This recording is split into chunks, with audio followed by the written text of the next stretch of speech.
नियम technical classes में सभी का हार्दिक स्वागत। आज हम टेक्निकल हेल्पर पेपर 25/8/2018 का जो सेकंड शिफ्ट का पेपर है उसे सोल्व करेंगे। तो देखिए फर्स्ट क्वेश्चन है, एक डीसी सर्किट में इंडक्टिव रिएक्टेंस क्या होगा। तो ये बताना है कि डीसी सर्किट है उसमें इंडक्टिव रिएक्टेंस क्या होगा। तो देखिए जो इंडक्टिव रिएक्टेंस का जो फॉर्मूला होता है वो होता है एक्सएल बराबर 2πf और एल। तो देखिए जो डीसी सर्किट में क्या होती है, फ्रीक्वेंसी जो होती है वो होती है जीरो। जब डीसी सर्किट का जो फ्रीक्वेंसी होती है वो जीरो होती है, तो जब हम फ्रीक्वेंसी का मान की जगह हम जीरो रखेंगे तो जो हमें एक्सएल क्या हो जाएगा, पूरा शून्य हो जाएगा। क्या हो जाएगा, शून्य हो जाएगा। और दूसरी बात ध्यान रखिए, जो डीसी सर्किट होता है उसमें इंडक्टिव रिएक्टेंस नहीं रहता है, उसमें रजिस्टिव लोड रहता है। तो ये ज़रूर ध्यान रखिए। तो इसका मान जो होगा क्या होगा, शून्य हो जाएगा। तो एक डीसी सर्किट का जो इंडक्टिव रिएक्टेंस है वह शून्य हो जाएगा। चलते हैं नेक्स्ट क्वेश्चन पर। 660 जूल कार्य करने के लिए 110 वोल्ट के विभवांतर वाले बैटरी द्वारा कितनी चार्ज दिया जाना चाहिए। तो ये बताना है कि 600 कितना है, 640 660 तो क्या है, जूल है। और वोल्टेज का मान कितना है, 110 वोल्ट। और विभवांतर वाले बैटरी में चार्ज दिया जाना चाहिए। आवेश का मान इसमें बताना है, कितना आवेश इसको चार्ज दिया जाना चाहिए। तो देखिए एक फॉर्मूला होता है कि वोल्ट बराबर क्या होता है, जूल प्रति कूलाम होता है। क्या होता है, जूल प्रति कूलाम होता है। क्या होता है, कूलाम होता है। जब हम इस फॉर्मूले से कूलाम का मान निकालेंगे तो क्या होगा, देखिए जूल प्रति वोल्ट होगा। क्या होगा, जूल प्रति वोल्ट। जब हम इसे जूल प्रति वोल्ट से जब सोल्व करेंगे तो कार्य का मात्रक देखिए इसमें क्या है, जूल कार्य है और वोल्टेज का मान 110 है। तो जब इसे हम डिवाइड करेंगे तो कितना कूलाम आएगा, 6 कूलाम। इसका जो राइट आंसर होगा वो होगा बी। चलते हैं नेक्स्ट क्वेश्चन पर। स्टेप अप और स्टेप डाउन ट्रांसफार्मर दोनों में प्राइमरी फ्लक्स हमेशा सेकेंडरी फ्लक्स होता है से अधिक से छोटा के बराबर, या तो ए या बी व या तो बी या सी। तो ये बताना है कि जो प्राइमरी और सेकेंडरी में जो फ्लक्स का मान होगा वो कितना होता है। तो ये सदैव ध्यान रखें, ये क्या होता है, प्राइमरी फ्लक्स के बराबर क्या होगा, सेकेंडरी में भी फ्लक्स बराबर रहेगा। तो ये ध्यान रखिए, क्या रहता है, फ्लक्स का मान चेंज नहीं होता है, फ्रीक्वेंसी का मान चेंज नहीं होता है। तो ये ध्यान रखें, फ्लक्स क्या रहता है, बराबर रहता है। जो ये कोर प्रयोग की जाती है, ट्रांसफार्मर में जो कोर प्रयोग की जाती है, तो यहाँ पे जो फ्लक्स बनता है वो फ्लक्स इधर क्या करता है, गति करता है। इधर भी क्या होगा, वही फ्लक्स होगा। ये समान कोर में समान फ्लक्स रहेगा। चलते हैं नेक्स्ट क्वेश्चन पर। अगर किसी ट्रांसफार्मर के प्राइमरी को डीसी सप्लाई से जोड़ दिया जाता है तो क्या होगा। तो ये बताना कि क्या होगा जब डीसी सप्लाई से प्राइमरी को जोड़ेंगे। ऑप्शन देखिए, ट्रांसफार्मर कम क्षमता के साथ काम करेगा, ट्रांसफार्मर अधिक क्षमता के साथ काम करेगा, ट्रांसफार्मर के ऑपरेशन पर असर नहीं पड़ेगा और ट्रांसफार्मर से धुआं निकलेगा और आउटपुट वोल्टेज इनपुट वोल्टेज के बराबर होगा। तो हमेशा ध्यान रखिए, जो ट्रांसफार्मर पर क्या रहता है, इंडक्टिव लोड रहता है। ट्रांसफार्मर की जो वाइंडिंगें होती है उसमें क्या रहता है, इंडक्टिव क्या रहता है, लोड रहता है। तो अब जब देखिए जो प्राइमरी वाइंडिंग है उसका जो इंडक्टिव रिएक्टेंस देखेंगे 2πf L होता है। जब इसका जो डीसी सप्लाई देंगे तो जो फ्रीक्वेंसी का मान क्या होगा, जीरो हो जाएगा। क्या हो जाएगा, जीरो हो जाएगा। और ये क्या होगा, जैसे एक्सएल का मान जीरो होने पर जब क्या होगा, इसमें धारा अधिक बहेगी और वह उसमें जूल के नियम के अनुसार क्या हो जाएगा, वह ट्रांसफार्मर की वाइंडिंग जल जाएगी और वह धुआं निकलेगा। तो ये ध्यान रखें, ये फिर क्या हो जाता है, ये रजिस्टर की तरह काम करने लग जाता है। डीसी ये एक्सल नहीं रहता है, डीसी सप्लाई जोड़ते ही ये एक रजिस्टर का काम करेगा और ये क्या होगा, इसमें धारा अधिक प्रवाहित होगी और ये जल जाएगा। चलते हैं नेक्स्ट क्वेश्चन पर। प्राइमरी और सेकेंडरी वाइंडिंग के संबंध में किसी ट्रांसफार्मर का ईएमएफ समीकरण होता है। तो ये बताना है। जो देखिए अब इसमें क्या होता है, जो ईएमएफ समीकरण होता है वो होता है 4.445 F phi N। जो एफ जो फाई होता है ये फ्लक्स होता है, फ्लक्स मैक्सिमम होता है। तो अब देखिए इसमें क्या है, प्राइमरी के लिए दे रखा है ऑप्शन में N1, तो इसमें भी N1 हो जाएगा। और देखिए N2 के लिए N2 हो जाएगा। और N1 के लिए और एक दूसरी बात देखिए, जो फाई मैक्सिमम जो होता है, देखिए एक होता है फ्लक्स घनत्व। फ्लक्स घनत्व मैक्सिमम होगा, तो ये देखिए जो फ्लक्स घनत्व होता है वो होगा, देखिए फ्लक्स और इकाई क्षेत्रफल में उपस्थित फ्लक्स, तो ये हो जाएगा फाई एम अपॉन ए। तो अब इससे हम फाई एम निकालेंगे तो कितना होगा, बीटा एम इंटू ए। जब इसे फाई एम के स्थान पर हम बीटा इंटू फाई एम रखेंगे तो ये एक क्या होगा, बी मैक्सिमम इंटू ए भी आएगा, क्षेत्रफल भी आएगा, फ्लक्स घनत्व और क्षेत्रफल भी आएगा दोनों के लिए। तो इसमें जो राइट आंसर होगा वो होगा सभी। ध्यान रखें उपरोक्त सभी इसके राइट आंसर है। चलते हैं नेक्स्ट क्वेश्चन पर। आइसोलेशन ट्रांसफार्मर में प्राइमरी और सेकेंडरी में जो टर्न अनुपात होता है, ये बताइए क्या होता है। 1:1:2, 2:1, 1:1, 2:2 व 1:3। तो हमेशा ध्यान रखिए जो आइसोलेशन जो ट्रांसफार्मर होता है उसकी प्राइमरी और सेकेंडरी में जो टर्न अनुपात होता है वो आइसोलेशन के लिए जो होता है वो होता है 1:1। तो ये ध्यान रखिए प्राइमरी और सेकेंडरी वाइंडिंग में क्या होते हैं, टर्न बराबर होते हैं, 1:1 में रहते हैं। और अधिकतर ये जो ट्रांसफार्मर देखने को मिलता है ये हॉस्पिटलों में प्रयोग किया जाता है। उपकरणों की जो डॉक्टरों के जो उपकरण होते हैं उनमें ये लगाया जाता है। चलते हैं नेक्स्ट क्वेश्चन पर।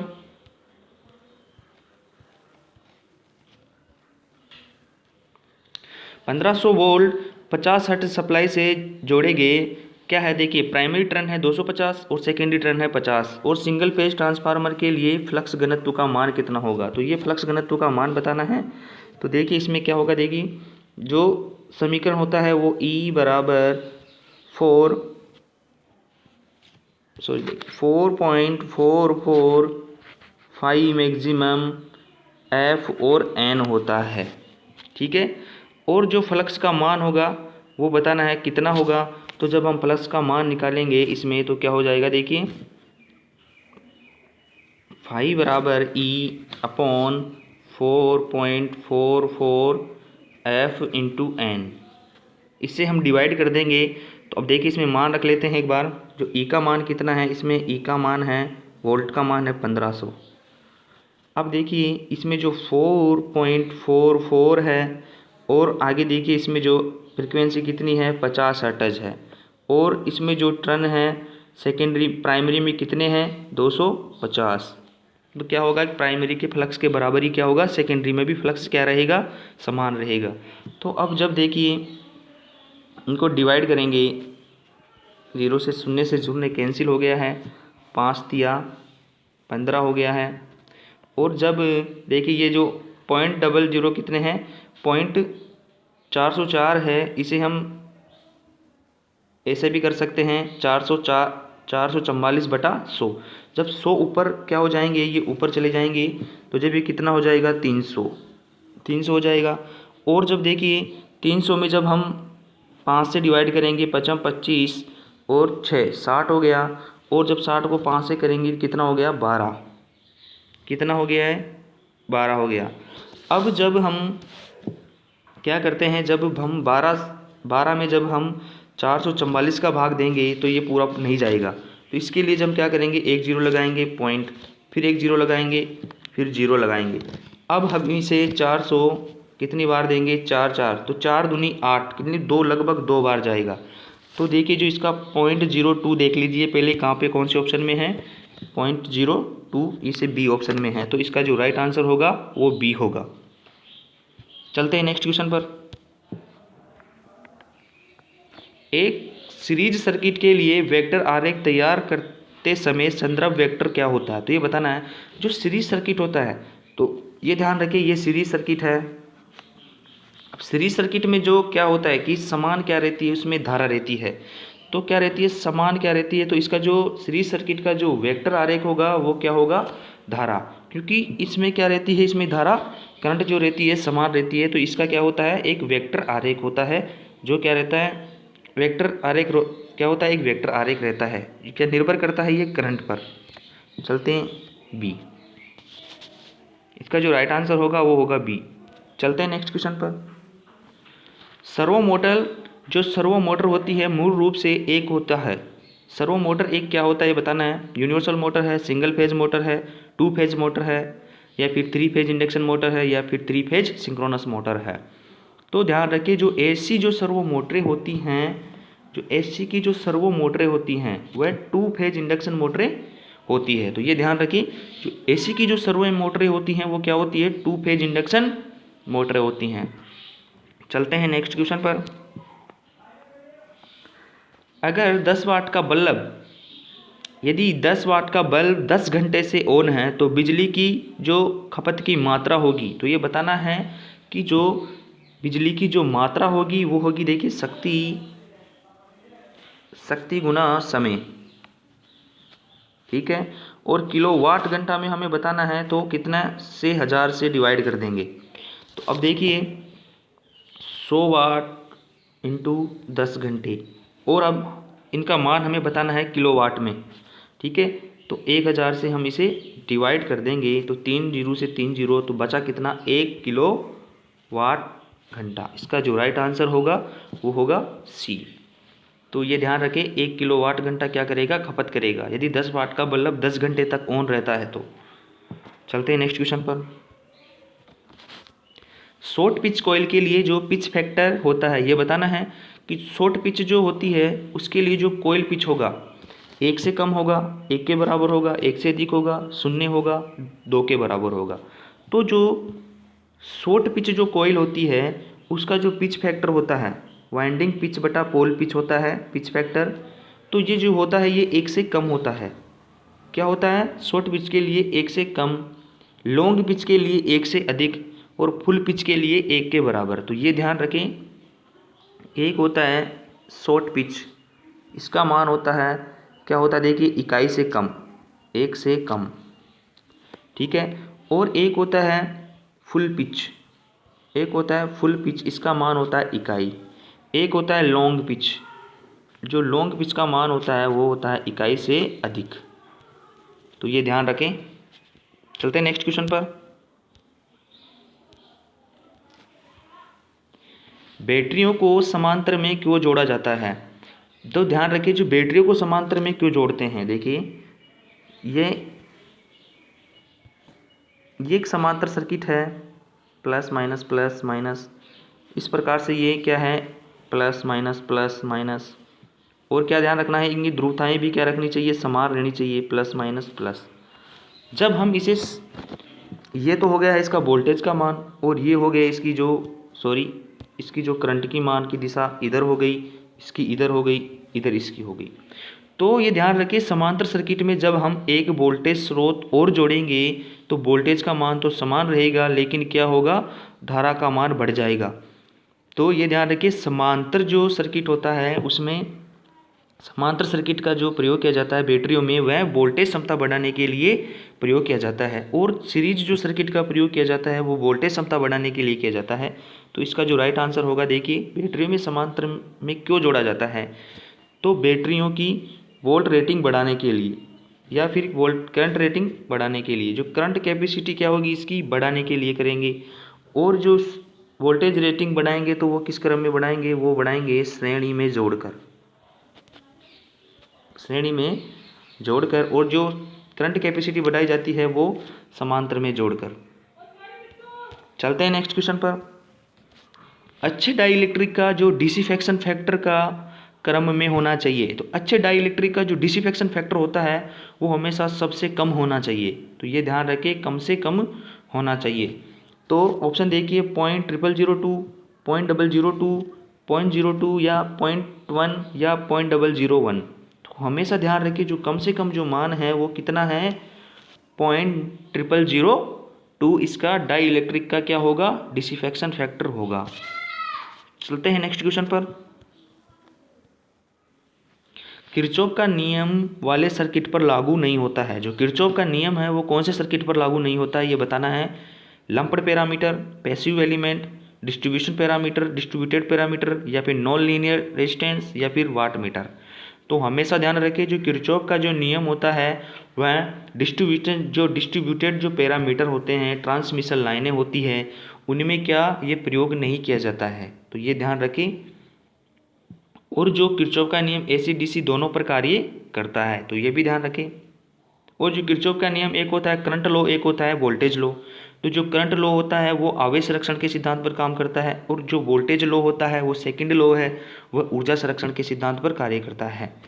चलते हैं नेक्स्ट क्वेश्चन पर। रिजर्व पावर का इस्तेमाल में होता है, तो ये बताना है जनरेटिंग सिस्टम में या ट्रांसमिशन स्टेशन में या फिर घरेलू बिजली आपूर्ति में या ट्रांसफार्मर में या DC मोटर में। तो हमेशा ध्यान रखिए जो रिजर्व पावर का जो इस्तेमाल होता है वो होता है पावर जनरेशनों में, जो जनरेटिंग स्टेशन होता है। तो ये ध्यान रखें, ये क्या करता है, पावर को वापस रिसीव का करता है, रिजर्व करता है, तो जनरेटिंग जो स्टेशन होगा। चलते हैं नेक्स्ट क्वेश्चन पर। दिए गए स्टार सर्किट में तुल्य डेल्टा सर्किट का मान बताइए। तो इसका जो मान होगा ये स्टार में दिया हुआ है और हमें बताना है डेल्टा में, क्या होगा डेल्टा में। तो ये ध्यान रखें जब स्टार में मान दिया गया हुआ है तो डेल्टा में जो मान होगा वो कितना होगा, इनसे अधिक होगा। तो ये ध्यान रखें इनसे क्या होगा, अधिक होगा। अब देखते हैं, अब इनको डेल्टा में जो बदलेंगे वो निम्न प्रकार से बदलेंगे। देखिए एक सेकंड,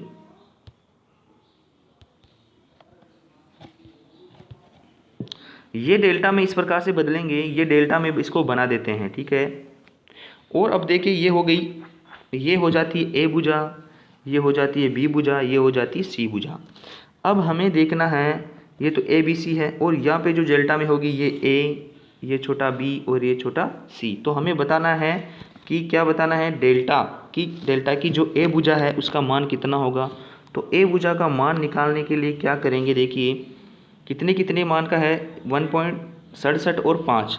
तो इसको निम्न प्रकार लिखे 1.67 प्लस 1.5, सॉरी एक इधर जगह नहीं, इधर बना लेते हैं, डायरेक्ट लिख लेते हैं कि देखिए 1.67, सर ये थोड़ा डिस्प्ले काम नहीं कर रहा है। तो देखिए प्लस 5 प्लस फिर कितना होगा 1.6 इंटू 5, इसको इंटू 5 करो और तीसरी भुजा कितनी है, कितना होगा 5। तीसरी भुजा कितनी है, तीसरी भुजा है 5 ओम। जब इस प्रकार से हम इसको सोल्व करेंगे तो A भुजा का मान आ जाएगा, और जो B भुजा का मान निकालना है तो B भुजा का मान निकालने के लिए क्या करेंगे, देखिए 1.67, ये ड्रॉ नहीं हो पा रहा है सही, 1.67 प्लस फिर क्या करेंगे 1.67 एक प्लस हो जाएगा, फिर उसके बाद में 5 ओम को क्या करेंगे, प्लस करेंगे, फिर उसके बाद में जोड़ने के बाद में क्या करेंगे, इन दोनों का क्या करेंगे, मल्टीप्लाई करेंगे ऊपर ही, फिर अपॉन तीसरी में जो भुजा बच रही है 5, इससे डिवाइड करेंगे। तो इस प्रकार आप इस सूत्र में रखोगे मान को, तो क्या होगा, इसका जो राइट आंसर होगा वो होगा 10 ओम, 15 ओम, 5 ओम। ये क्या इतना बड़ा सोल इसमें हो नहीं पा रहा है, ड्रॉ नहीं हो पा रहा है। चलते हैं नेक्स्ट क्वेश्चन पर।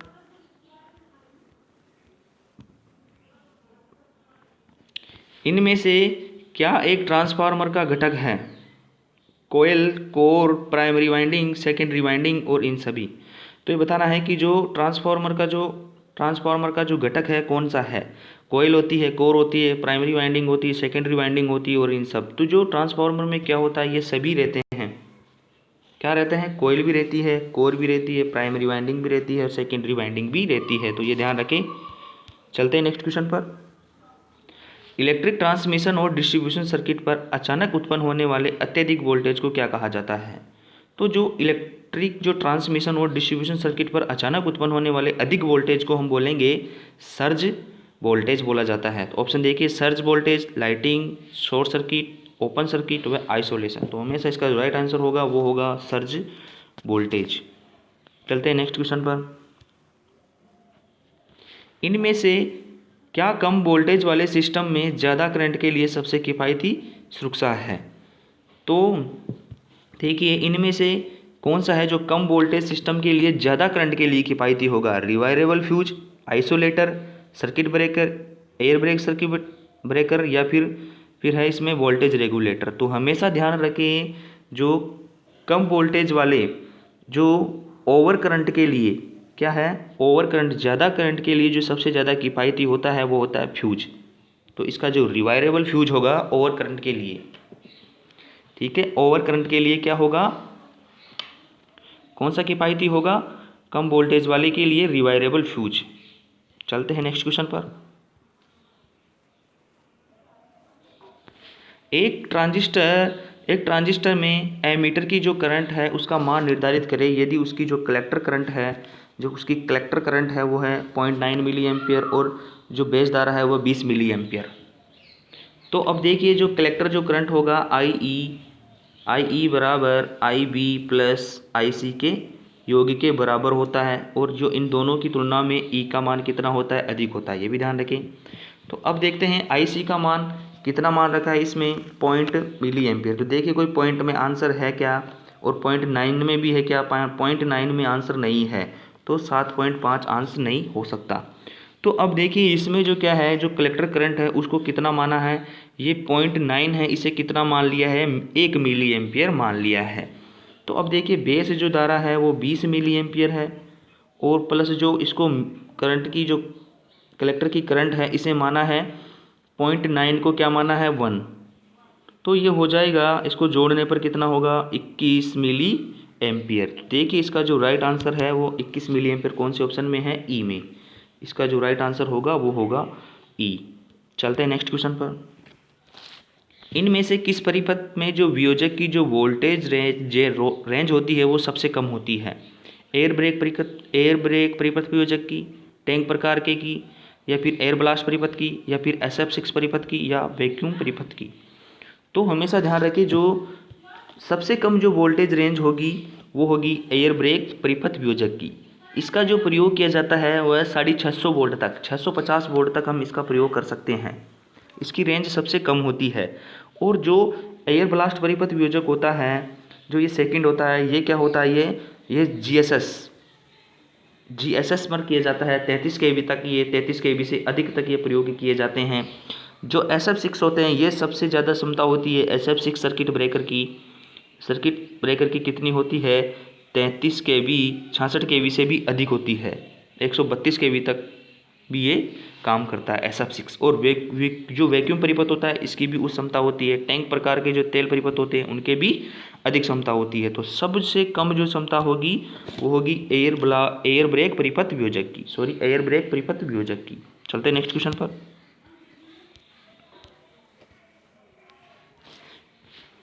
HRC फ्यूज में कट ऑफ और अंतिम धारा सुनने के मध्य जो समय को क्या कहा जाता है। तो ये क्वेश्चन कम से कम ना पूरे पेपरों में 3 बार तो रिपीट हो चुका है।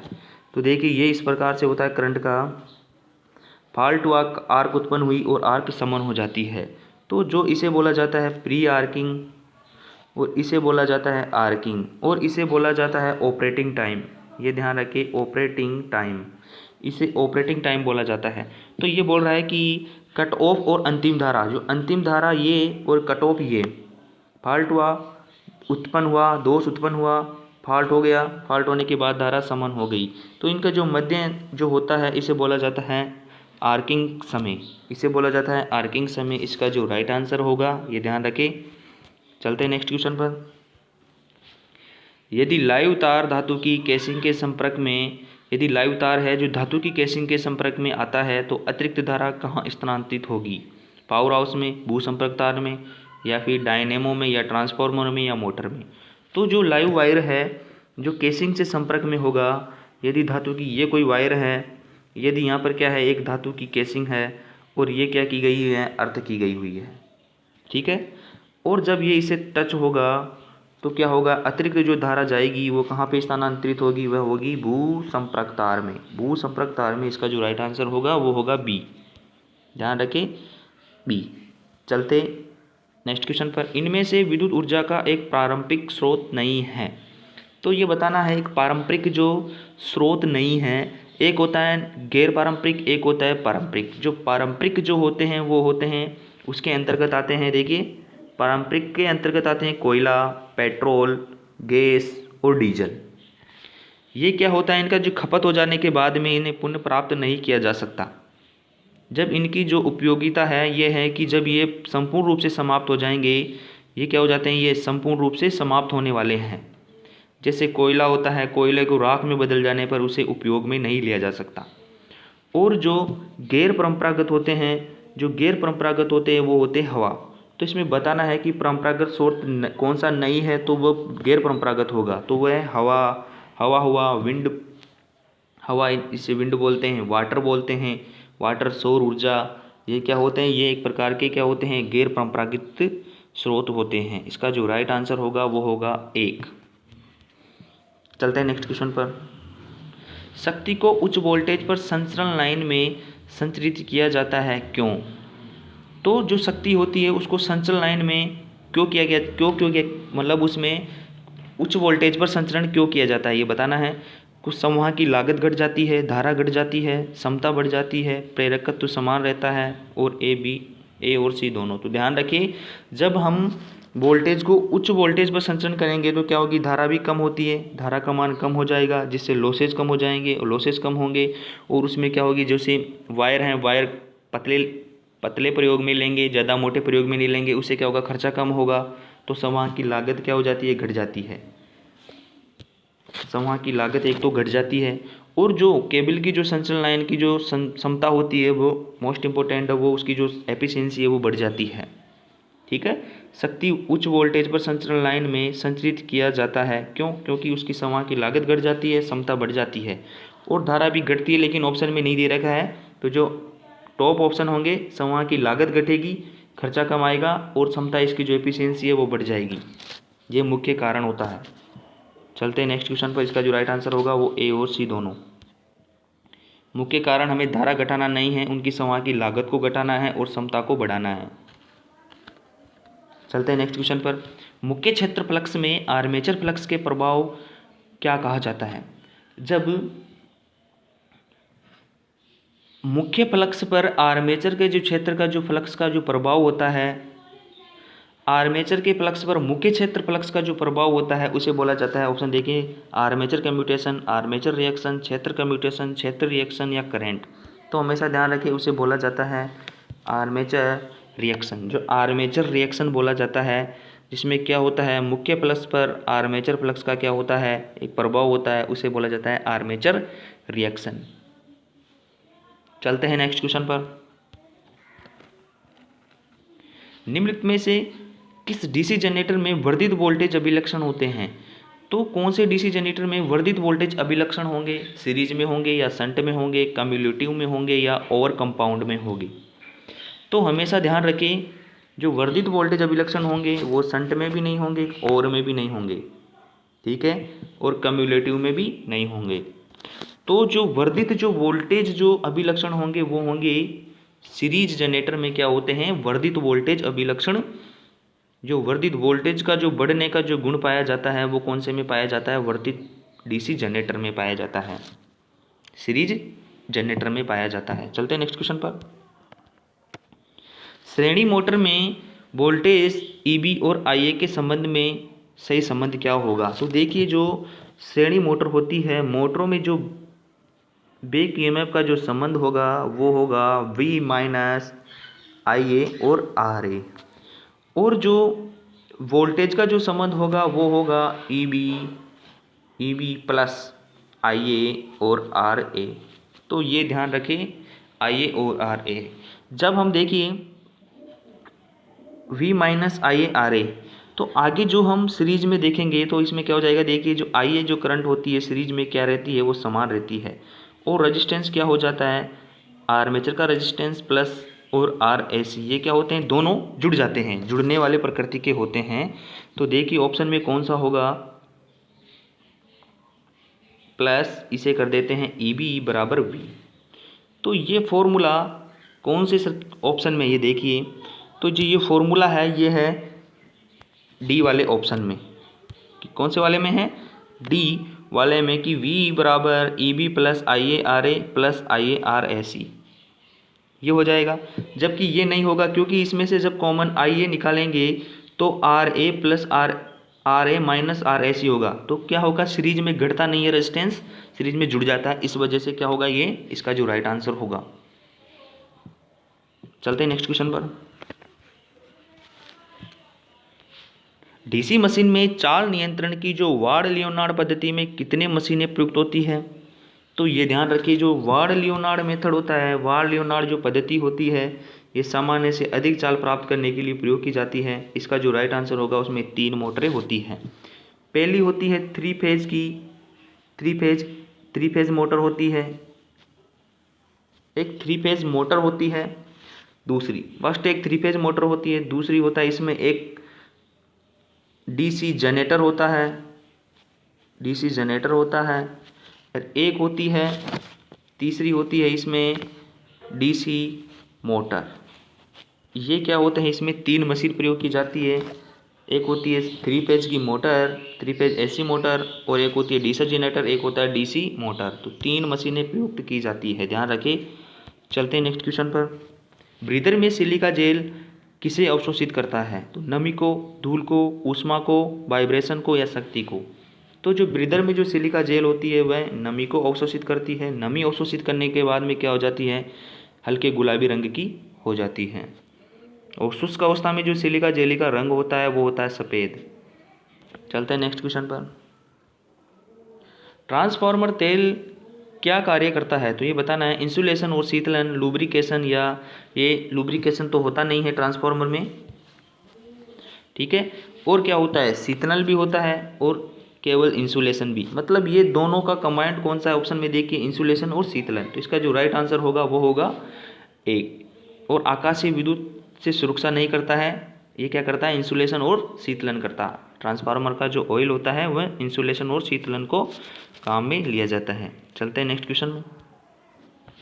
बकोल्स रिले को ट्रांसफार्मर में इंस्टॉल किया जाता है। तो बकोल्स जो रिले होती है वो कौन से ट्रांसफार्मर में देखने को मिलती है? तो हमेशा ध्यान रखें, जो तेल शीतलित जो ट्रांसफार्मर होंगे उसी में क्या होगा, बकोल्स रिले प्रयोग किया जाता है। तो ऑप्शन देखिए, स्वतः वायु शीतलित में बकोल्स रिले नहीं होती है, झलाई में नहीं होती है, स्वतः में नहीं होती है, ऑटो में नहीं होती है, और वायु जो प्रबलित होती है उसमें नहीं होती। केवल 30 तेल शीतलित जो ट्रांसफार्मर होते हैं उनमें क्या होता है, इंस्टॉल होती है। चलते हैं नेक्स्ट क्वेश्चन पर। संचरण लाइन के उप स्टेशन के सिरों पर मुख्य किस प्रकार के संयोजन प्रयुक्त किए जाते हैं? तो जो संचरण लाइन में जो उप स्टेशन होते हैं वहाँ पर किस प्रकार के संयोजन प्रयुक्त किए जाते हैं? स्टार स्टार करेंगे? नहीं। Delta delta? नहीं। स्टार डेल्टा या फिर डेल्टा डेल्टा स्टार? ये डेल्टा जो स्टार होता है ये एक स्टेप डाउन होता है, और जो ये होता है स्टेप अप ट्रांसफार्मर होता है। तो ये ध्यान रखें, स्टार डेल्टा ये होता है अप, और ये होता है स्टेप डाउन, ये होता है डाउन होता है, स्टेप डाउन ट्रांसफार्मर होता है। तो ध्यान रखें, जो संचरण लाइनों में जो उप स्टेशनों पे हम करेंगे वो करेंगे स्टार डेल्टा, क्योंकि वहाँ पर वोल्टेज को अप किया जाता है। तो इसका जो राइट आंसर होगा वो होगा स्टार डेल्टा, और जो डिस्ट्रीब्यूशन में जो प्रयोग किया जाता है वो किया जाता है डेल्टा स्टार। तो ये ध्यान रखिए। चलते हैं नेक्स्ट क्वेश्चन पर। 3 बिंदु स्टार्टर में जो एनवीसी जो कोयल होती है वह कहाँ संयोजित होती है? तो ये बताना है।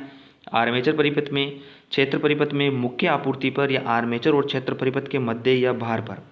तो जो एनवीसी जो कोयल होती है वो ध्यान रखें कि जो 3 बिंदु स्टार्टर है वह शंट मोटर के लिए प्रयुक्त होता है। जैसे ये शंट मोटर का जो फील्ड वाइंडिंग है, और ये क्या है, ये एक आर्मेचर है। तो जो फील्ड वाइंडिंग होती है उसके क्या होता है, सीरीज में क्या जुड़ी हुई रहती है, एनवीसी जुड़ी रहती है। इसके सीरीज में क्या जुड़ी रहती है, एनवीसी। तो जो 9 वोल्ट रिले होती है वो कहाँ पर संयोजित होती है, वह श्रेणी परिपथ में। और आर्मेचर जो होता है इसके जो प्रवर्ती प्रतिरोध सीरीज में जुड़ा हुआ होता है। तो ये ध्यान रखें, इससे जो 3 बिंदु स्टार्टर से शंट मोटर भी चलाई जा सकती है और कंपाउंड मोटर भी चलाते हैं। तो ध्यान रखें, इसका जो मान होगा वो होगा बी, क्षेत्र में क्या होगा, ऑप्शन बी, क्षेत्र परिपथ में श्रेणी क्रम में जुड़ी हुई रहती है। चलते हैं नेक्स्ट क्वेश्चन पर।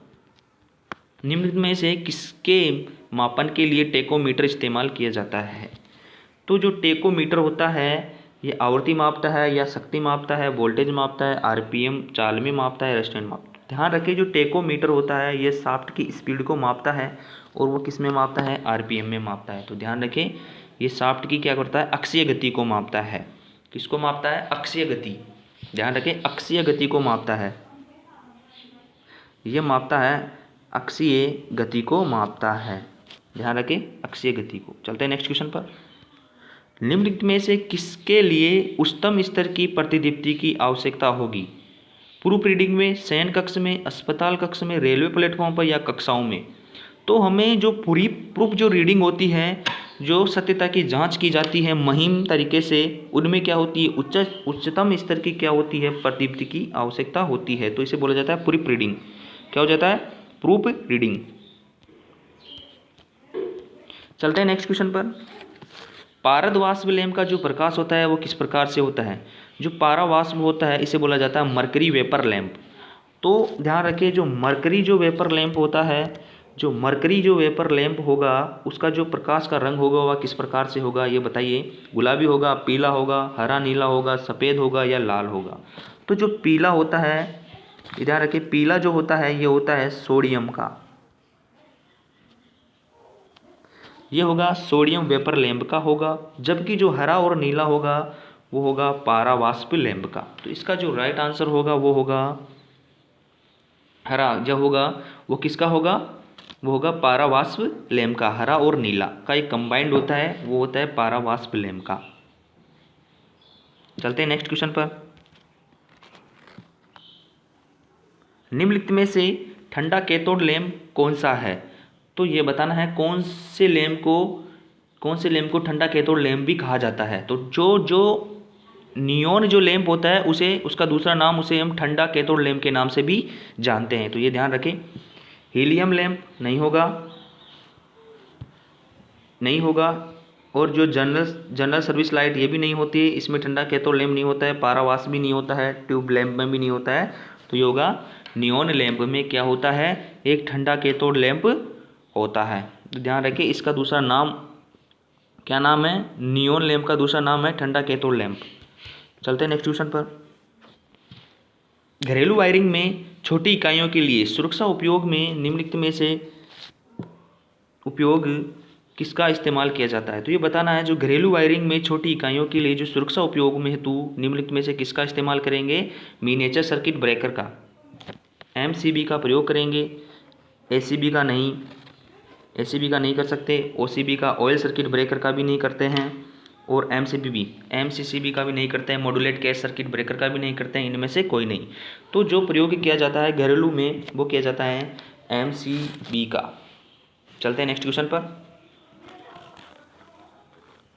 पोटेंशियोमीटर के संबंध में रियोस्टेट का जो विभेदित कैसे किया जाता है। तो पोटेंशियोमीटर के जो संबंध में रियोस्टेट को जो विभेदित करेंगे, जो रियोस्टेट होगा वो क्या होगा, अधिक संख्या में टैपिंग होते हैं, या रियोस्टेट घुमावों की संख्या में अधिक होती है, या रियोस्टेट की वाट क्षमता रेटिंग कम होती है, या रियोस्टेट की वाट क्षमता रेटिंग ज़्यादा होती है, या रियोस्टेट में घुमावों की संख्या कम होती है। तो ध्यान रखिए जो पोटेंशियोमीटर होता है, पोटेंशियोमीटर जो होता है उसमें जो रियोस्टेट का जो विभेदित किया जाता है वो किया जाता है उसकी जो रियोस्टेट की वाट क्षमता क्या होती है, ज़्यादा होती है। चलते हैं नेक्स्ट क्वेश्चन पर। निम्नलिखित में से कार्बन कोटेड प्रतिरोध में किसका मान 20% के साथ में 1 यानी 10 किलो ओम है। तो ये बताना है जो 20% जो सहनशीलता होती है वो होती है कोई रंग की नहीं होती है। तो ऑप्शन देखिए कौन से में है, जो उसमें जो चौथी पट्टी है वो नहीं है। तो चौथी पट्टी जो है इसमें फोर्थ ऑप्शन में नहीं है, इसकी जो सहनशीलता बैंड नहीं है। तो अब देखिए जो एक के लिए जो होता है ब्लैक, एक होता है ब्लैक के लिए 0 होता है, ब्राउन के लिए क्या होता है, जो भूरा होता है उसके लिए 1 होता है, और जो ब्लैक होता है उसके लिए 0 कोड प्रयोग किया जाता है। और किलो जो 10 की तीसरी घात होती है, 10 की घात 3 होती है, उसे हम नारंगी बोला जाता है, नारंगी बोलते हैं। तो इसका जो राइट आंसर होगा वो होगा भूरी, काली, नारंगी, और कोई इसमें क्या होती है, कोई चौथी जो बैंड होती है उस पर कोई रंग नहीं होता है, इसलिए उसकी जो सहनशीलता होती है वो होती है ±20%। चलते हैं नेक्स्ट क्वेश्चन पर। एक प्रकाश आश्रित जो प्रतिरोध मूल रूप से क्या होता है। तो ये बताना है पावर प्रतिरोधक होते हैं, या नॉन मेटालिक होते हैं, या कार्बन प्रतिरोध होते हैं, या वेरिएबल प्रतिरोध होते हैं, या इनमें से कोई नहीं। जो प्रकाश आश्रित जो होते हैं, जो LDR होते हैं, लाइट डिपेंडेंट जो रजिस्टर जो होते हैं, जो LDR जो होता है वो क्या होता है, एक प्रकार का वेरिएबल रेजिस्टेंस होता है। तो ये ध्यान रखिए, प्रकाश पर आश्रित जो प्रतिरोध होता है वह LDR प्रतिरोध, जो वेरिएबल होते हैं ये क्या होते हैं, वेरिएबल परिवर्तित मान के होते हैं। चलते हैं नेक्स्ट क्वेश्चन पर। स्लिप्ड फेज मोटर में मुख्य वाइंडिंग और सप्लाई वोल्टेज लगभग कितना विलंबन रहता है। तो जो स्लिप्ड फेज मोटर की जो स्टार्टिंग विधि है वो है रेजिस्टेंस स्टार्टिंग। तो इसे निम्न प्रकार से, इस प्रकार से देखिए, यह है सप्लाई वोल्टेज होगा, और एक यहाँ पे होता है, ये होती है करंट, क्या होती है, ये करंट होती है, और एक होता है यहाँ पे, ये होती है मेन करंट IM, और ये होती है स्टार्टिंग करंट। स्टार्टिंग करंट और इनके बीच में जो अंतर होता है वो होता है 15 से 20 डिग्री, 15 से 20 डिग्री होता है। जबकि जो इसका जो डिग्री का मान होता है ये होता है 75 डिग्री से 80 डिग्री। तो अब देखिए 75 से 80 डिग्री का तक ये विलंबन करता है।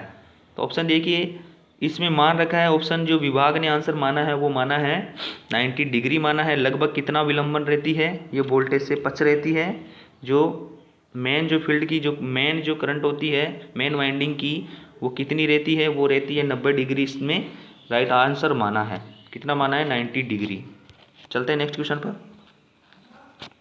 खाद्य मिश्रकों के लिए मिश्रण यंत्रों में निम्नलिखित में से किस प्रकार का मोटर प्रयुक्त किया जाता है। तो खाद्य मिश्रक जो खाद्य संसाधकों में और मिश्र जो होते हैं, जो मिक्सियों में जो पीसते हैं, उनमें कौन सा प्रयोग किया जाता है motor, capacitor start, shaded pole, universal, capacitor run motor या DC मोटर। तो दो हमेशा ध्यान रखें, जो मिश्रण यंत्रण होते हैं उनमें कौन सा प्रयोग किया जाता है, खाद्य मिश्रण यंत्रों में यूनिवर्सल मोटर का प्रयोग किया जाता है। चलते हैं नेक्स्ट क्वेश्चन पर। एमीटर सर्किट से किस प्रकार जुड़ा हुआ होता है। जो एमीटर होता है वो सर्किट में किस प्रकार से जुड़ा हुआ होता है ये बताना है।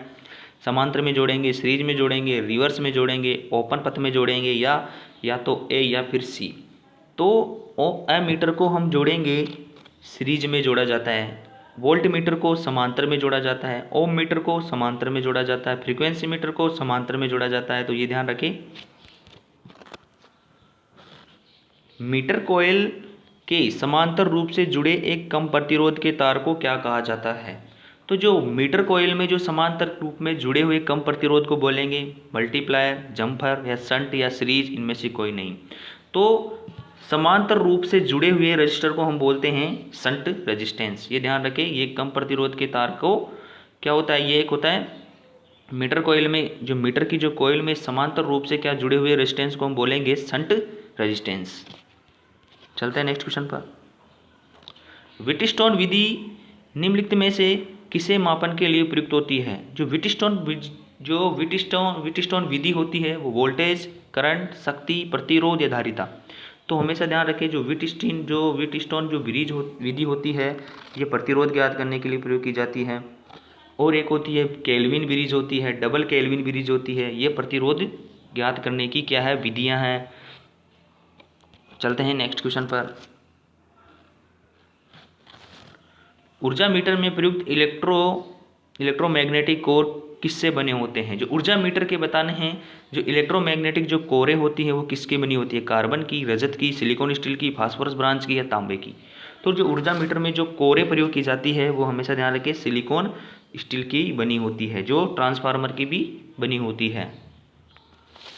फास्फोरस ब्रांच की जो होती है वो क्या बनी हुई होती है, स्प्रिंग बनी हुई होती है। चलते नेक्स्ट क्वेश्चन पर। से उत्पादित बिजली को पाइजो इलेक्ट्रिसिटी कहा जाता है। तो कौन से उत्पादित बिजली को क्या बोलेंगे, पाइजो इलेक्ट्रिसिटी। तो ऑप्शन देखिए, वेग होगा, ऊष्मा होगा, प्रकाश होगा, दबाव होगा या आवाज़ होगा। तो जो इसका जो राइट आंसर है वो है डी। दबाव से जो बिजली उत्पन्न की जाती है उसे बोला जाता है पाइजो इलेक्ट्रिसिटी। ध्यान रखें, क्या बोला जाता है, दबाव से उत्पन्न बिजली को क्या बोला जाता है, पाइजो इलेक्ट्रिसिटी बोला जाता है, पाइजो इलेक्ट्रिसिटी। चलते हैं नेक्स्ट क्वेश्चन पर। गैर परंपरागत ऊर्जा स्रोतों को ऊर्जा का स्रोत भी कहा जाता है।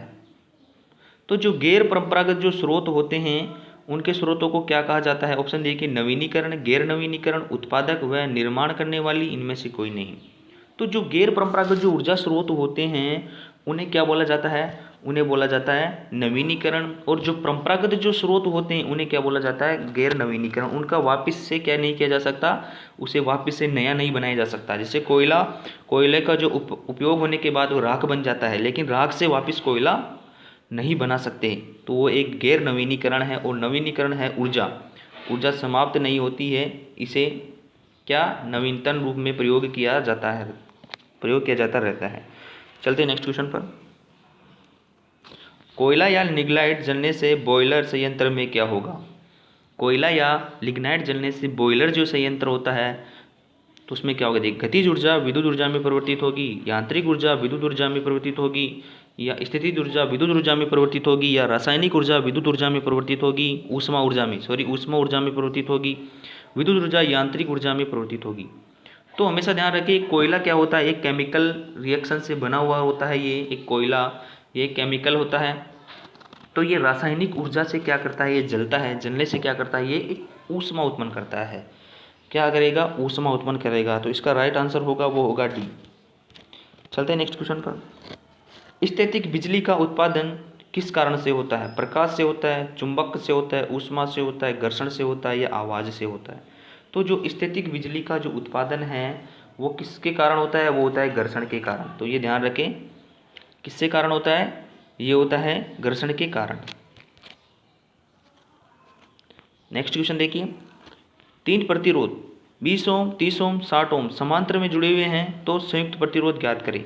तो इसे हम निम्न प्रकार से निकाल सकते हैं। देखिए, 1/R1, 1/R2, 1/R3, इस प्रकार से हम निकालेंगे।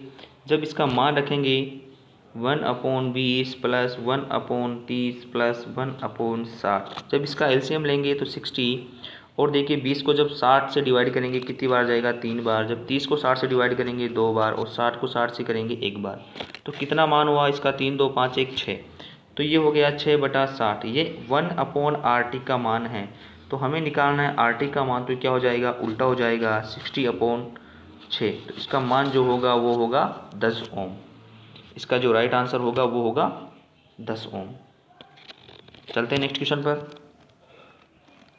बिजली संयंत्र में ईंधन के रूप में कोयला प्रयुक्त किया जाता है। तो ये बताना है कौन से बिजली संयंत्र में ईंधन के रूप में क्या करेंगे? कोयला प्रयुक्त करेंगे। तो ये बताना है कौन से में करेंगे? परमाणु में करेंगे? नहीं। डीजल में करेंगे? नहीं। हाइड्रो में करेंगे? नहीं। गैस में नहीं करेंगे। और जो थर्मल होता है, ताकि जो बिजली संयंत्र होते हैं थर्मल स्टीम के जो होते हैं, जो स्टीम से बनाए जाते हैं, भाप से बनाए जाते हैं, वो बिजली संयंत्रों में कौन से होंगे? कोयले प्रयुक्त किए जाते हैं। चलते हैं नेक्स्ट क्वेश्चन पर। 40 मिली एम्पियर की करंट रेटिंग के साथ 470 ओम का प्रतिरोध की पावर रेटिंग निकालिए। जो पावर रेटिंग निकालेंगे इसमें जो फॉर्मूला होगा उसका प्रयोग करेंगे, P/I² का प्रयोग करेंगे। है किसका करेंगे?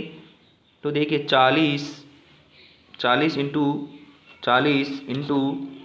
470 कितना है? 470। इस प्रकार से हम इसको देखिए, हम इसे निम्न प्रकार से सोल्व करेंगे। इस प्रकार से मिली 2 बार इसमें मिली है। 10⁻³ 10⁻³ को हम नीचे लेके जाएंगे तो कितने जीरो हो जाएंगे? 6 जीरो हो जाएंगे। प्लस में कितने होंगे? 6 जीरो। तो 6 जीरो से 1 जीरो से ये जीरो कैंसिल हो गया, 1 जीरो से 1 जीरो कैंसिल हो गया, 1 जीरो से 1 कैंसिल हो गया।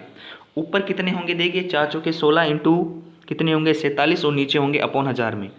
तो देखिए, 4 चौके 16 इंटू 47 अपॉन 100, 1000 का हम डिवाइड करेंगे। तो देखिए, 16 साते 112 का 2 हासिल 11, 4 चौके 16 चौकू 64 और 11 75। और अब इसे 1000 से डिवाइड करेंगे तो 0.75 कितना होगा? 0.752। तो 0.752 में कौन सा? देखिए, 0.75 किस में आ रहा है? डी में। इसका जो राइट आंसर होगा वो होगा डी। चलते हैं नेक्स्ट क्वेश्चन पर। एक बिंदु पर को विद्युत क्षेत्र में स्थित बिंदु पर प्रति इकाई धन आवेश अनुभव किया गया बल के रूप में परिभाषित किया जाता है। तो ये बताना है कि विद्युत क्षेत्र में स्थित क्या है, कोई इकाई धन आवेश है। क्या है, एक कोई इकाई धन आवेश है, उस पर कोई बल कार्य कर रहा है, इस पर कोई बल कार्य कर रहा है, तो इसे हम बोलेंगे क्षेत्र तीव्रता। क्या बोलेंगे, ई। तो इलेक्ट्रिक तीव्रता, चुंबकीय फ्लक्स घनत्व, इलेक्ट्रिक फ्लक्स, वोल्टेज रेटिंग या पावर रेटिंग, इसे हम बोलेंगे इलेक्ट्रिक तीव्रता। विद्युत क्षेत्र की तीव्रता बोलेंगे। इसका जो राइट आंसर होगा वो होगा ए। ये ध्यान रखिए फॉर्मूला, इकाई धन आवेश पर लगने वाला बल विद्युत क्षेत्र की तीव्रता कहलाता है।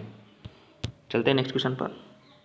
फोटोकॉपी मशीन के सिद्धांत पर काम करती है, इलेक्ट्रोस्टैटिक प्रभाव, इलेक्ट्रोस्टैटिक प्रभाव, चुंबकीय प्रभाव, करंट का प्रभाव या पेल्टियर का प्रभाव या सीबेक का प्रभाव। तो जो फोटोकॉपी जो मशीन होती है वो इलेक्ट्रोस्टैटिक प्रभाव पर क्या करती है, काम करती है। इसका जो राइट आंसर होगा वो होगा ए। चलते हैं नेक्स्ट क्वेश्चन पर। एमीटर को हमेशा क्या होना चाहिए, जो एमीटर में हमेशा क्या रहना चाहिए, एमीटर का प्रतिरोध क्या रहना चाहिए, न्यून प्रतिरोध रहना चाहिए। तो उच्च प्रतिरोध, कम वोल्टेज, उच्च वोल्टेज और उच्च पावर। तो हमेशा ध्यान रखिए क्या रहना चाहिए, कम प्रतिरोध रहना चाहिए। और आदर्श जो एमीटर होता है, आदर्श एमीटर होता है, उसका जो प्रतिरोध होना चाहिए वह शून्य होना चाहिए। क्या होना चाहिए, शून्य होना चाहिए। और चालकता अनंत होनी चाहिए। और जो वोल्ट मीटर होता है, जो वोल्ट मीटर का प्रतिरोध हमेशा उच्च होना चाहिए। और आदर्श प्रतिरोध का जो वोल्ट प्रतिरोध होता है वो कितना होना चाहिए, अनंत होना चाहिए। और चालकता 0 होनी चाहिए। और जो एमीटर की जो चालकता होती है वो अनंत होनी चाहिए। चलते हैं नेक्स्ट क्वेश्चन पर। ज्ञात कीजिए कि निम्नलिखित में से कौन से कॉर्क स्क्रू नियम प्रयुक्त किया गया है। तो ज्ञात कीजिए कि निम्नलिखित में से किसमें कॉर्क स्क्रू नियम प्रयुक्त किया गया है। करंट की दिशा, चुंबक क्षेत्र की दिशा, विद्युत क्षेत्र की दिशा, ईएमएफ की दिशा या घूर्णन की दिशा। तो जो कॉर्क स्क्रू जो नियम होता है ये क्या ज्ञात करने के लिए किया जाता है, चुंबक क्षेत्र की दिशा, चुंबकीय बल रेखाओं की दिशा, यानी चुंबकीय क्षेत्र की दिशा बताने के लिए क्या होता है, ये कॉर्क स्क्रू का नियम होता है। ये इस प्रकार से होता है, इसे आगे बढ़ने की जो दिशा होती है उसे ये करंट को दर्शाती है। और जो ये रोटेट करती है, ये घूमती है, ये चुंबकीय बल रेखाओं की दिशा या फिर चुंबक क्षेत्र की दिशा को इंगित करती है। तो ये बोल रहा है कि इसमें कॉर्क स्क्रू नियम प्रयुक्त किया गया है। तो इसका जो राइट आंसर होगा वो होगा बी। चलते हैं नेक्स्ट क्वेश्चन पर। डीसी शंट मोटर का आर्मेचर है वो कितना है, 0.2 ओम है। और रेटेड आर्मेचर धारा कितनी है, 50 एम्पियर है। तो आर्मेचर में उत्पन्न वोल्टेज वोल्टता का ज्ञात करें। जो आर्मेचर में जो वोल्टता उत्पन्न होगी, आर्मेचर में जो वोल्टता उत्पन्न होगी उसका मान बताना है। तो जो ईबी उत्पन्न होगी, क्या होगा, बैक ईएमएफ उत्पन्न होता है। और V माइनस IA और RA से हम इसे सोल्व करेंगे। तो देखिए वोल्टेज का मान कितना है इसमें, 220। और IA का मान, आर्मेचर में जो करंट है वो 50 है, इंटू जो आर्मेचर का रेजिस्टेंस है वो कितना है, 0.2।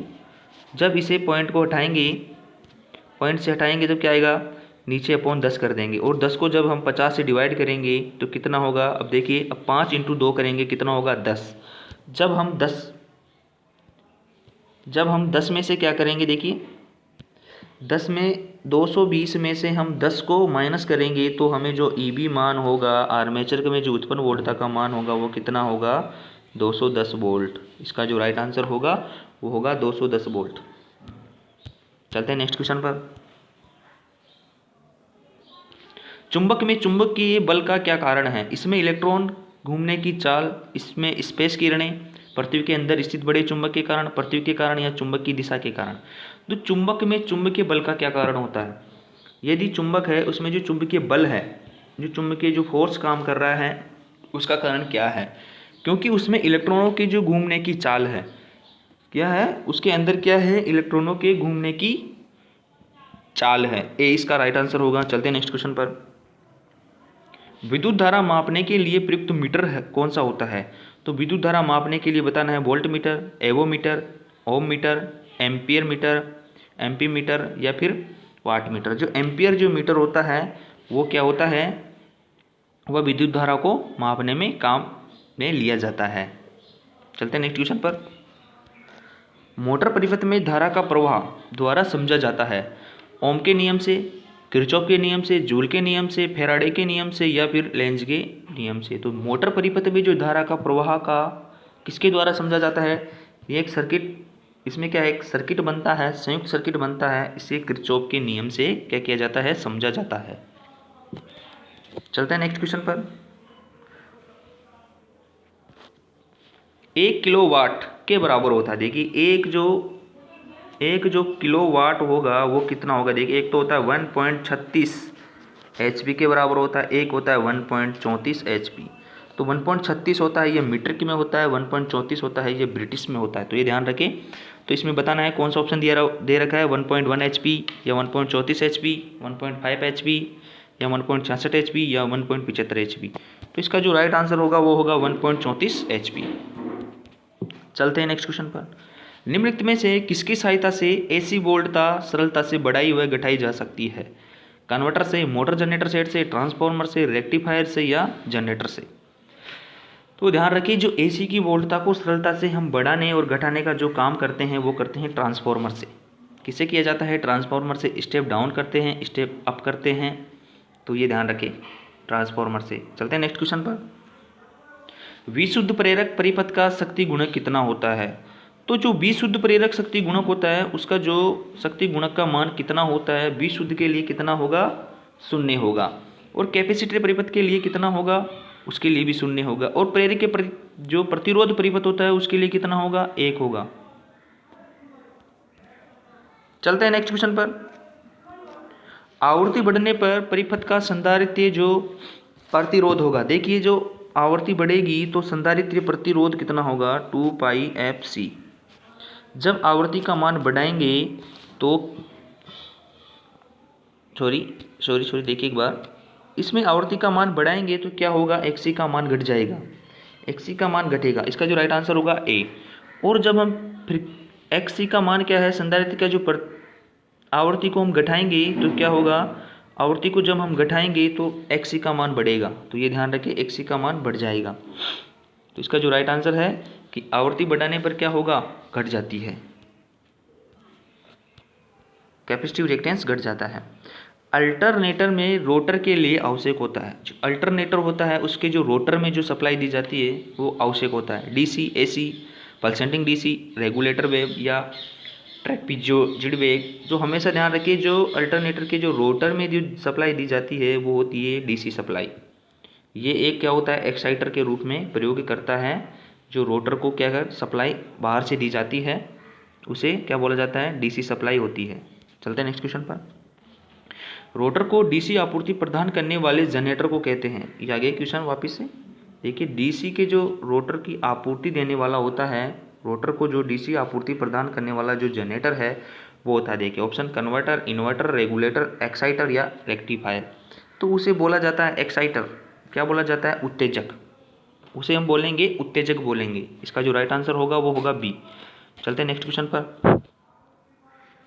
अल्टरनेटर के विभिन्न प्रकार के रोटर प्रयोग के होते हैं, बताइए। अल्टरनेटर में विभिन्न प्रकार के रोटर, अल्टरनेटर में जो बता देते हैं कि इनमें 2 प्रकार के रोटर प्रयोग किए जाते हैं। एक सैलिएंट पोल, एक होता है सिलेंड्रिकल।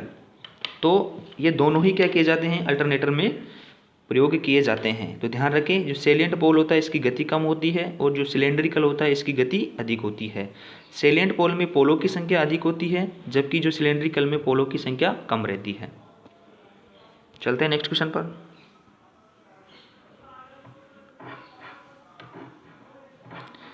सिलेंड्रिकल पोल टाइप रोटर प्राइमोर के साथ उपयोग किए जाते हैं। तो सिलेंड्रिकल पोल टाइप रोटर के प्राइमोर के साथ प्रयोग किए जाते हैं। जो सिलेंड्रिकल होते हैं ये उच्च गति के होते हैं। क्या होते हैं? उच्च गति चाल के क्या होते हैं? उच्च चाल के क्या होते हैं? ये प्राइमोर के साथ उपयोग किए जाते हैं। और जो सैलिएंट पोल होते हैं वह निम्न चाल के साथ प्रयोग किए जाते हैं। ध्यान रखिए। DC शंट मोटर की फील्ड वाइंडिंग का कनेक्शन परिवर्तित हो जाने पर मोटर होगा। यदि DC शंट मोटर की जो हम देखिए निम्न प्रकार से हैं कि DC शंट मोटर की जो हम यदि हम ये DC शंट मोटर है यदि हम सप्लाई वोल्टेज को चेंज करते हैं, सप्लाई वोल्टेज के जो हम टर्मिनलों को चेंज करेंगे तो मोटर नहीं घूमेगी।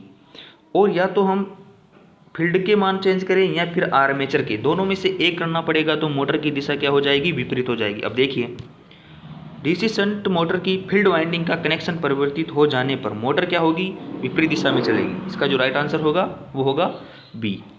चलते हैं नेक्स्ट क्वेश्चन पर। फील्ड फ्लक्स कम हो जाने पर मोटर की चाल, तो मोटर की चाल और फील्ड फ्लक्स में निम्न प्रकार से संबंध होता है, N/E/5। यदि फील्ड फ्लक्स कम होगा तो मोटर की चाल बढ़ जाएगी, ये संबंध होता है, ये ध्यान रखिए। इसका मान होगा बढ़ जाती है, फील्ड फ्लक्स कम होने पर मोटर की चाल बढ़ जाती है। सीरीज और आर्मेचर वाइंडिंग की तुलना में शंट वाइंडिंग का प्रतिरोध होता है, ये ध्यान रखिए। सीरीज और जो आर्मेचर जो वाइंडिंग होती है, सीरीज और आर्मेचर वाइंडिंग की तुलना में जो शंट प्रतिरोध का मान होगा वो कितना होगा, वो सीरीज वाइंडिंग से अधिक होगा, आर्मेचर वाइंडिंग से अधिक होगा, आर्मेचर और सीरीज वाइंडिंग से कम होगा, सीरीज और आर्मेचर वाइंडिंग से अधिक होगा। तो इसका जो राइट आंसर होगा वो होगा डी, क्योंकि आर्मेचर का भी प्रतिरोध कम होता है और सीरीज का भी क्या होता है, दोनों का क्या रहता है, कम प्रतिरोध रहता है। तो शंट का प्रतिरोध इनकी तुलना में क्या रहता है, अधिक रहता है। इसका जो राइट आंसर होगा वो होगा डी। चलते हैं नेक्स्ट क्वेश्चन पर। वर्ग ए की आग निम्नलिखित में से किससे उत्पन्न होती है, लकड़ी से, तेल से, ट्रांसफार्मर से, ज्वलनशील पदार्थ से और दहनीय धातुओं से। तो जो वर्ग ए की जो आग होती है वो हमेशा ध्यान रखें, जो लकड़ी, कागज, जूट आदि में लगी आग होती है। चलते हैं नेक्स्ट क्वेश्चन पर।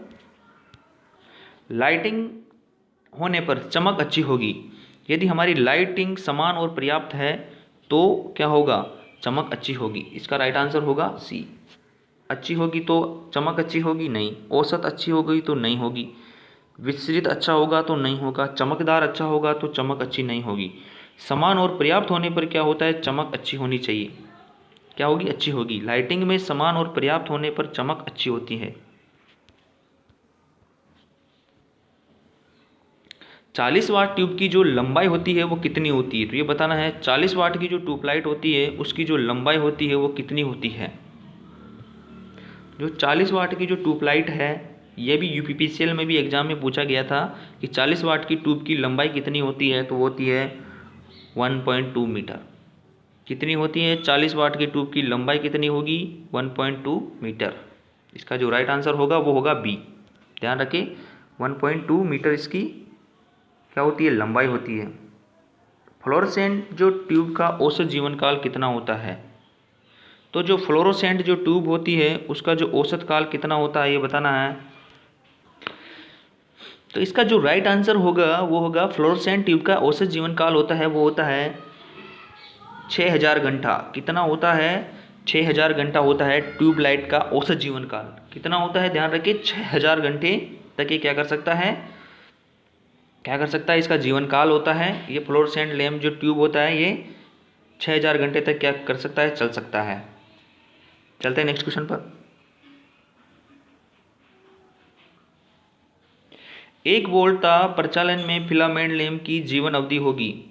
एक वोल्टता प्रचालन में फिलामेंट की जो क्या होगी, एक वोल्टता प्रचालन में फिलामेंट लैम्प की जीवन अवधि होगी, कोई बदलाव नहीं होता है। कम होती है, बढ़ना, दो गुनी वृद्धि, इनमें से कोई नहीं। क्या होती है, कम वृद्धि होती है।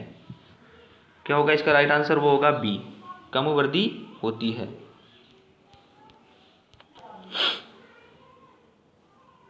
चलते हैं नेक्स्ट क्वेश्चन पर। इसमें क्या होगा, कम होगा। तरल पदार्थ को गर्म करने के लिए निम्नलिखित में से कौन सा उपयोग किया जाता है। तो तरल पदार्थों को गर्म करने के लिए किसका उपयोग करेंगे, इलेक्ट्रिक आयरन इस्त्री का, या इलेक्ट्रिक केतली का, हॉट प्लेट का, सोल्डरिंग का, या इलेक्ट्रिक लैंप का। तो हमेशा ध्यान रखें, तरल पदार्थ को हम गर्म करने के लिए जो प्रयोग करेंगे वो करेंगे इलेक्ट्रिक केतली का। चलते हैं नेक्स्ट क्वेश्चन पर। घरेलू रेफ्रिजरेटर में सबसे ठंडा भाग निम्नलिखित में से कौन सा होता है। तो जो घरेलू जो रेफ्रिजरेटर होता है उसका जो ठंडा भाग होता है, ऑप्शन देखिए, कंडेंसर, वाष्पीकारक, रिसीवर, कंप्रेसर और दरवाज़ा। जो उसका जो वाष्पीकारक होता है, जो वाष्पीकारक होता है, जो ठंडा होता है, जो वाष्पीकारक होता है वो क्या होता है, एक सबसे ठंडा भाग होता है। रेफ्रिजरेटर का सबसे ठंडा भाग होता है वाष्पीकारक। चलते हैं नेक्स्ट क्वेश्चन पर। नाइक्रोम किसका एक मिश्र धातु है? तो ये बताना, नाइक्रोम जो होता है निकल प्लस क्रोमियम होता है, जिसमें क्रोमियम की मात्रा होती है 20%, निकल की होती है 80%। तो ये ध्यान रखें, एग्जाम में पूछा जाता है। इसका जो राइट आंसर होगा वो होगा 80% निकल और 20% क्रोमियम। इसका राइट आंसर होगा ए। चलते हैं नेक्स्ट क्वेश्चन पर। नाइक्रोम की जो तापीय चालकता कितनी होती है ये बताना है। तो इसकी जो नाइक्रोम की जो तापीय चालकता होती है वो होती है, देखिए 11.3 watt metre inverse centigrade inverse,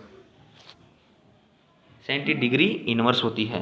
ये ध्यान रखें। इसका जो राइट आंसर होगा वो होगा ए, 11.3 वाट तापीय चालकता मीटर इनवर्स सेंटीग्रेड इनवर्स। चलते हैं नेक्स्ट क्वेश्चन पर। धातु के ऋणात्मक टर्मिनल से क्या जोड़ा जाता है? तो धातु के जो ऋणात्मक टर्मिनल से क्या जोड़ा जाता है, तो ये बताना, एनोड जोड़ेंगे या कैथोड जोड़ेंगे, कलेक्टर जोड़ेंगे, गेट जोड़ेंगे या ए बी दोनों जोड़ेंगे। तो धातु के जो ऋण टर्मिनल होता है उसे हम क्या बोलते हैं? कैथोड। और जो एनोड होता है उसे हम जोड़ेंगे प्लस से, और जो कैथोड होगा सी से दर्शाएंगे, उसे क्या इससे जोड़ेंगे? माइनस से। ठीक है, चलते हैं नेक्स्ट क्वेश्चन पर। थर्मोकपल किसके सिद्धांत पर काम करता है? तो ये बताना है, जो थर्मोकपल होता है ये तापमान मापने के लिए काम में लिया जाता है। तो ये किस सिद्धांत पर कार्य करता है? ऑप्शन पेल्टियर प्रभाव, सीबेक प्रभाव, इलेक्ट्रोलाइटिक प्रभाव या लेंज का नियम या फैराडे का नियम। तो इसमें जो राइट आंसर होगा वो होगा, थर्मोकपल का जो सिद्धांत होता है वो सीबेक के सिद्धांत पर कार्य करता है। और एक होता है पेल्टियर प्रभाव, तो ये सीबेक का क्या है? व्युत्क्रम होता है पेल्टियर प्रभाव। इलेक्ट्रोलाइटिक प्रभाव ये बैटरी सेलों में होता है। लेंज का नियम ये जो वहाँ पे होता है जहाँ हीट उत्पन्न होती है। फैराडे का नियम ये मोटर, जनरेटर, अल्टरनेटर, ट्रांसफार्मर, इनमें क्या किए जाते हैं? प्रयोग किए जाते हैं। चलते हैं नेक्स्ट क्वेश्चन पर। इलेक्ट्रोप्लेटिंग के लिए कौन सी आपूर्ति आवश्यक होती है? तो इलेक्ट्रोप्लेटिंग जहाँ पे होती है वहाँ पे हमेशा ध्यान रखिए डीसी आपूर्ति होती है। एसी नहीं, 3 फेज एसी नहीं, 2 फेज एसी नहीं, सिंगल फेज एसी व दूसरी डीसी आपूर्ति नहीं, केवल प्रयोग की जाती है डीसी आपूर्ति। इलेक्ट्रोप्लेटिंग के लिए जो आपूर्ति प्रयोग की जाती है वो की जाती है डीसी आपूर्ति। चलते हैं नेक्स्ट क्वेश्चन पर। इलेक्ट्रोप्लेटिंग शुरू करने से पहले कौन सा कार्य आवश्यक किया जाना चाहिए? तो सफाई करनी चाहिए, चमकाना चाहिए, बफिंग करना चाहिए, ये फिर सोल्डरिंग करनी चाहिए। इन सभी में जो इलेक्ट्रोप्लेटिंग शुरू करने से पहले कौन सा कार्य आवश्यक होना चाहिए? इलेक्ट्रोप्लेटिंग करने से पहले जो सबसे पहले कार्य होगा वो होती है सफाई करनी चाहिए। इलेक्ट्रोप्लेटिंग शुरू करने से पहले हम क्या करेंगे? इलेक्ट्रोडों को साफ करेंगे, उसके बाद में क्या करेंगे? इलेक्ट्रोप्लेटिंग करेंगे। ठीक है, सबसे पहले जो काम होगा वो होगा सफाई। चलते नेक्स्ट क्वेश्चन पर। लोकोमोटिव को परिचालित कराने के लिए किस प्रकार की मोटर की अनुशंसा की जाती है? जो लोकोमोटिव जो रेलवे आदि में प्रयोग की जाती है वो किस प्रकार की मोटर की अनुशंसा की जाती है? DC series motor, shunt motor, compound motor, synchronous motor या इंडक्शन मोटर। तो जो लोकोमोटिव परिचालित के लिए जो प्रयोग की जाती है वो की जाती है डीसी श्रेणी मोटर। हमेशा ध्यान रखें डीसी श्रेणी मोटर प्रयोग की जाती है। चलते हैं नेक्स्ट क्वेश्चन पर। निम्नलिखित में से कौन सा ब्रेकिंग का प्रकार है? Plugging, rheostatic braking, regenerative braking और मैकेनिकल ब्रेकिंग। जो रिक्शा विक्शा होता है उसमें कौन सी ब्रेकिंग होती है? मैकेनिकल ब्रेकिंग प्रयोग की जाती है। एक होती है रियोस्टेटिक ब्रेकिंग, एक होती है रीजनरेटिव ब्रेकिंग, जो मोटर आज जयपुर मेट्रो में प्रयोग की जाती है रीजनरेटिव ब्रेकिंग। एक होती है प्लगिंग, एक होती है ई। इन उपरोक्त सभी क्या होती है? ये एक प्रकार की ब्रेकिंग की क्या है? ये एक प्रकार की विधि है। क्या है? ये विधियां हैं जो सभी है, ये ब्रेकिंग प्रकार है। ये सभी क्या है? ब्रेकिंग के प्रकार हैं। चलते हैं नेक्स्ट क्वेश्चन पर। 1000 आरपीएम पर चलने वाला एक शंट जनरेटर क्या है? 100 वोल्ट ईएमएफ उत्पन्न करता है। यदि 1200 आरपीएम तक बढ़ा दी जाए, ये देखिए इसमें क्या होगा कि 1000 आरपीएम पर कितना दे रहा है वोल्टेज? तो देखिए इसमें होगा 100 वोल्ट दे रहा है। कितना दे रहा है? 100 वोल्ट। अब हमें क्या करना है? स्पीड क्या कर देनी है? 1200 आरपीएम कर देनी है। तो इसका जो वोल्टेज होगा वो कितना होगा ये बताना है। तो इसका जो देखिए वो हो जाएगा कि 100 वोल्ट उत्पन्न हो रहे हैं 1000 आरपीएम पर, तो कितने वोल्ट उत्पन्न होंगे 1200 आरपीएम पर? तो ये बताना है 0001 12 इंटू 10 करेंगे कितना हो जाएगा 120। तो हमें पता है कि आरपीएम बढ़ाएंगे तो वोल्टेज बढ़ेगा, तो 100 से वोल्टेज अधिक आएगा, वो कितना आएगा 120 वोल्टेज। चलते हैं नेक्स्ट क्वेश्चन पर। क्षमता बढ़ाने के लिए निम्नलिखित में से किस श्रृंखला जनरेटर का प्रयोग किया जाता है? तो हम जब क्षमता बढ़ाएंगे तो किस जनरेटर का प्रयोग करेंगे? लाइन अग्नात्मक प्रतिक्रिया का प्रभाव, लाइन वोल्टेज, लाइन विनिमय शक्ति व इन सभी का। तो इसका जो राइट आंसर होगा वो होगा लाइन आगमनात्मक प्रतिक्रिया का प्रभाव हम श्रेणी जनरेटर में उपयोग किया जाता है। ये क्या किया जाता है? क्षमता बढ़ाने के लिए जो डीसी श्रेणी जनरेटर होता है उसमें प्रयोग किया जाता है लाइन आगमनात्मक प्रतिक्रिया का प्रभाव। चलते हैं नेक्स्ट क्वेश्चन पर। यदि एक मल्टीमीटर की बैटरी कमजोर हो जाए तो ये देगी। यदि हमारी जो मल्टीमीटर है उसकी बैटरी क्या है? कमजोर है। तो बैटरी कमजोर है तो वो क्या करेगा? वह रीडिंग भी कम देगा। तो ये ध्यान रखिए, उच्च पाठ्यांक देगा, निम्न पाठ्यांक देगा, कोई पाठ्यांक नहीं देगा, बिल्कुल सही पाठ्यांक देगा, ए या बी देगा नहीं। ये हमेशा क्या देगा? एक निम्न पाठ्यांक देगा। क्या देगा? निम्न पाठ्यांक। चलते नेक्स्ट क्वेश्चन पर। निम्नलिखित में से कौन सा टीवी इलेक्ट्रीशियन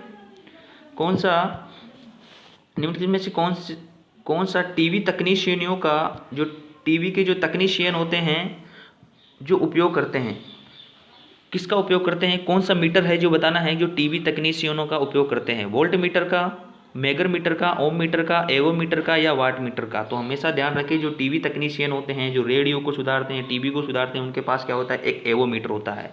तो ये रेडियो में उत्पन्न दोष को पता लगाने के लिए प्रयोग किया जाता है। क्या किया जाता है? एवो मीटर जो ये क्या किया जाता है? रेडियो में उत्पन्न दोष को पता लगाने के लिए प्रयोग किया जाता है, वो एवो मीटर होता है। वो किसके पास होता है? वो टीवी तकनीशियनों के उपयोग के लिए एक महत्वपूर्ण उपकरण है। चलते हैं नेक्स्ट क्वेश्चन पर। प्रतिरोध का मान मापने के लिए निम्नलिखित में से कौन सा मीटर एक आदर्श परिमाण देगा? आदर्श परिणाम देगा। ये बताना है कौन सा है जो क्या देगा? आदर्श परिणाम देगा। कौन सा होगा? एमीटर, मल्टीमीटर, वोल्ट मीटर या फिर वीएम मीटर या वाट मीटर? तो हमेशा ध्यान रखिए जब ओम मीटर नहीं दे रखा है तो मल्टीमीटर इसका राइट आंसर होगा। क्या देगा? आदर्श परिणाम देगा मल्टीमीटर। चलते हैं नेक्स्ट क्वेश्चन पर। प्रकार का मल्टीमीटर अधिक संवेदनशील स्पष्ट है। तो कौन से प्रकार का जो मल्टीमीटर है जो अधिक संवेदनशील और स्पष्ट है बताना है। फ्लूक, डिजिटल, इंडिकेटर, एनालॉग और इनमें से कोई नहीं। तो ये हमें पता है कि सबसे जो संवेदनशील जो रीडिंग देगा वो देगा डिजिटल। ठीक है, इंडिकेटर भी नहीं देगा और एनालॉग भी नहीं देगा। सबसे जो संवेदनशील जो स्पष्ट रीडिंग देगा वो देगा डिजिटल। इसका जो राइट आंसर होगा बी। चलते हैं नेक्स्ट क्वेश्चन पर। विद्युत मशीनों में विद्युत चुंबक के ध्रुव के सूज के लिए पसंदीदा सामग्री। विद्युत मशीनों में जो सूज बनाए जाते हैं ध्रुव के ऊपरों पर जो लगाए जाते हैं पोल शू, वो किसके बने हुए होते हैं? सूज किसके लिए पसंद है? तांबा, एल्यूमिनियम, शुद्ध लोहा, लेड या प्लास्टिक? तो इसका जो राइट आंसर होगा वो होगा शुद्ध लोहे के क्या बने हुए होते हैं? ध्रुव के सूज बने हुए होते हैं। चलते हैं नेक्स्ट क्वेश्चन पर। दो फेज वाले विद्युत आपूर्ति में वाइंडिंग और इलेक्ट्रिक डिस्प्लेसमेंट कितना होना चाहिए? कितना होगा? 180, 120, 90, 150, 60। इसका जो दो फेजों के वाले जो विद्युत आपूर्ति में जो वाइंडिंग का इलेक्ट्रिक जो डिसफेक्टेंस जो होगा वो कितना होगा? 90 डिग्री को होगा। ये हमें सिंगल फेज मोटरों में देखने को मिलता है, दो फेज वाले। चलते हैं नेक्स्ट क्वेश्चन पर। मेगर किसका संयोजन है? मोटर, जनरेटर, ओम मीटर या फिर ए बी दोनों या फिर होगा एसी मोटर और डीसी मोटर? तो हमेशा ध्यान रखिए जो मेगर का जो संयोजन होता है, मेगर में क्या रहता है? एक जनरेटर रहता है, उसे हाथ से घुमाया जाता है। एक रहता है ओम मीटर जो हमें क्या करता है? ये प्रतिरोध की माप को क्या करता है? ओम में इंगित करता है। चलते हैं नेक्स्ट क्वेश्चन पर। यदि सिंगल फेज मोटर के कैपेसिटर में शॉर्ट सर्किट हो जाए तो मोटर क्या होगी? यदि सिंगल फेज के मोटर में जो कैपेसिटर है वो क्या हो गया? शॉर्ट सर्किट हो गया। सिंगल फेज मोटर है और उनका जो कैपेसिटर है वो क्या है? शॉर्ट सर्किट हो गया है। तो चालू होगा, चालू नहीं होगा, झटके देगा, चालू होगा लेकिन नहीं चलेगा या तेज गति से चलेगा। तो इसका जो राइट आंसर होगा वो होगा चालू नहीं होगा। क्या होगा? सिंगल फेज मोटर कैपेसिटर में शॉर्ट सर्किट हो जाने पर चालू नहीं होगा। चलते हैं नेक्स्ट क्वेश्चन पर। आज का जो अंतिम क्वेश्चन होगा, लिफ्ट में किस प्रकार की मोटर का प्रयोग किया जाता है। तो लिफ्ट में जो किस प्रकार की मोटर का प्रयोग करेंगे, देखिए लिफ्ट होती है, इसमें कौन सा प्रकार का करेंगे, श्रेणी मोटर भी करेंगे और एक होता है इंडक्शन मोटर भी। ये ध्यान रखें, जहाँ पर इंडक्शन मोटर ऑप्शन आए तो इंडक्शन मोटर को भी हम वरीयता देंगे। तो श्रेणी मोटर और इंडक्शन मोटर, तो ये दोनों मोटर क्या है, ये एक क्या है, लिफ्ट के लिए क्या है, उपयोगी मोटर है। इसका जो राइट आंसर होगा बी और डी। तो धन्यवाद। और इसी प्रकार से हम अगला जो इसका जो शिफ्ट का पेपर है उसको सॉल्व करेंगे। तो आपको यदि पसंद आया है तो लाइक करें, शेयर करें और सब्सक्राइब ज़रूर करें। धन्यवाद। जय हिंद, जय भारत।